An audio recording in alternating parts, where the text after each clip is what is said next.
Mga kababayan, good morning sa inyo lahat. At tayo po ngayon ay dito sa may Baliwag, Bulacan. Tayo po ay lumakad na. Gawa po nung nagalit yung kapatid ko. Yung nanay ko po nadala ng ospital. Pati po yung aso, nila pong dinadamay. Yan, wala naman po kasalanan ng aso. Dito po tayo ngayon sa may overpass na ng Baliwag. Nagalit po yung kapatid ko isang lalaki sa akin. Sinisisi po yung aso. Mabaho raw. Kailangan malinis naman po. Ayan o. Po, dalawa. Kaya kahit ko po ganito na ayan, nagtiis ko po maglakad. Nakakalakad naman po kahit papano. Ito importante po, huwag tayong nakipag-away kahit kapatid natin o ibang tao. Mahalaga po tayo magpa-pasensya na lang, magpaunawa. Alam naman po nyo ako, hindi po ako marunong makipagkagalit.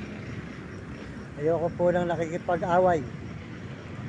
Kaya tinitiis ko na lang po kahit anong sabihin nila. Ngayon po, nagparinig na naman po yung isa. At saka po yung aking kamag-anak, wala raw pong nangyayari sa akin dito sa pag-vlog ko. Wala raw pong nangyayari, puro hirap. Ayan, ngayon na-stroke po ako. Lumakad po ako. Alam ko po, ako po ay hindi marunong at di nakapag-aral.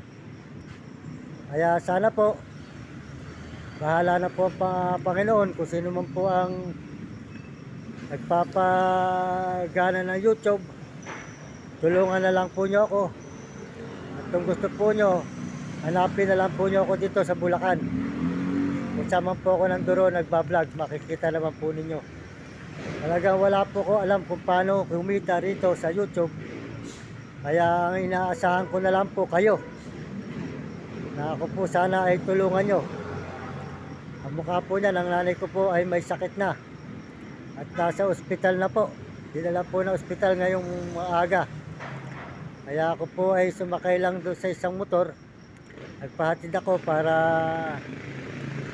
huwag po akong masyadong magalit sa akin yung kapatid ko. Kasi po, pinaalis ang aso o papatain. Ayoko po ang aso lulutuin. Ayoko po papatain. Ayoko po ibebenta. Kasi po ang aso, babantayan tayo. Kaya nga po yun, hindi ako pinabayaan. Naglakad na kami mula sa Targa hanggang dito sa overpass, SM. Yan.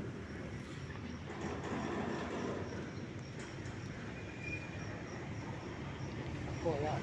Dalawa. Sinami. Kaya mga kababayan ko, tulungan na lang po nyo ako magdasal. Ang nanay ko po sana'y gumaling. Nang hindi po ako ang kanilang sinisisi dahil dito sa aso. Nakakaamoy raw po ng mabaho, pero yun naman pong aso hindi naman po mabaho.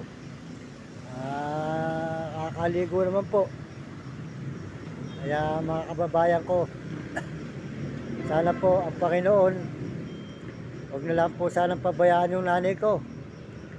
Kahit hindi po muna ako uuwi, maglalakad ko na maglalakad para makapag-video. Sana po, suportahan nyo ako. Kung ako po ipagpapalain, maraming salamat. Kung hindi naman po tayo pagpapalain, wala naman po tayo magagawa. Kasi po tayo ay hindi marunong. Hindi tayo marunong bumasa.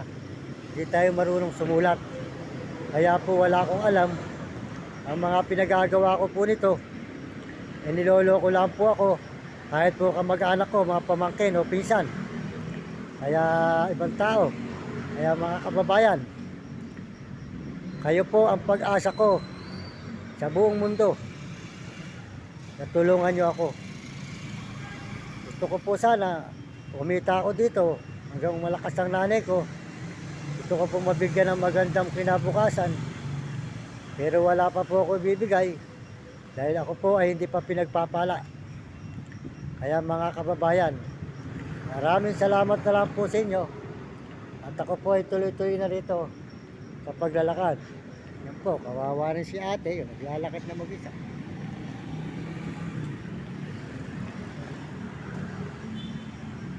Sige po, maraming salamat sa buong mundo at mga ibang bansa.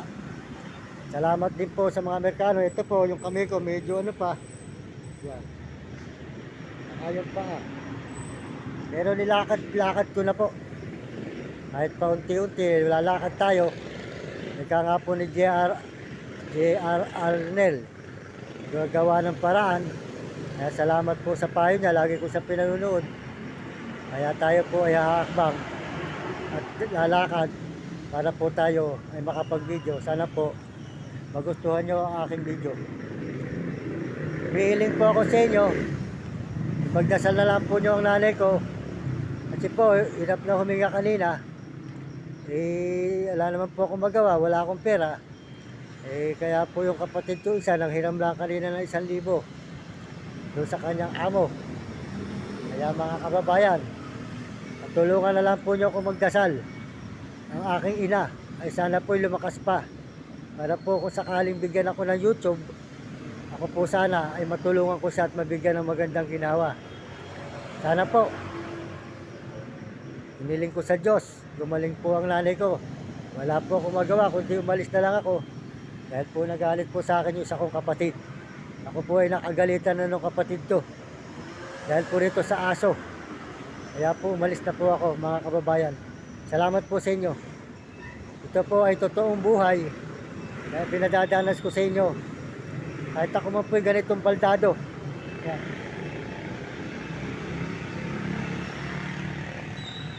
Gagawin ko rin po ang pagtulong sa aking kapwa at mga ibang tao at kamag-anak at sa aking magulang. Hindi ko po sila pababayaan. Yun po ang inukol sa akin ng Diyos. Mula nung ako po ay ginamit ng mga brother na ako po ay natutong mag-video at nagpaturo para ako po ay makagawa ng kabutihan muli sa ating mga kababayan na naghihirap sa lansangan ng mga nagugutom. Kaya mga kababayan ko, gagawin ko po ang lahat. Hindi po para sa akin, kung hindi sa mga ibang tao at mga mahal ko sa buhay. Sana po pagpalain ako ng Diyos. Tutuparin ko po ang pangako ko sa inyo. Hindi po ako nagbibideo para magkapera. Nagbibideo ko para makaon sa hirap at matulungan ko ang mga kapwa kong ginaga na sa lansangan. Yan ang masasabi ko mga kababayan. Kaya ako po iba kaysa sa kanila. Gagawin ko lahat ang aking magagawa. Maraming salamat po sa inyo. Sana po maunawaan nyo ako. Ako po talaga ay walang-wala pa. Kaya kung sino man po ang gumagamit sa aking account, huwag niyong paniniwalaan. At ako po lang ang inyong paniwalaan. Maraming salamat po sa inyo lahat. Overpass.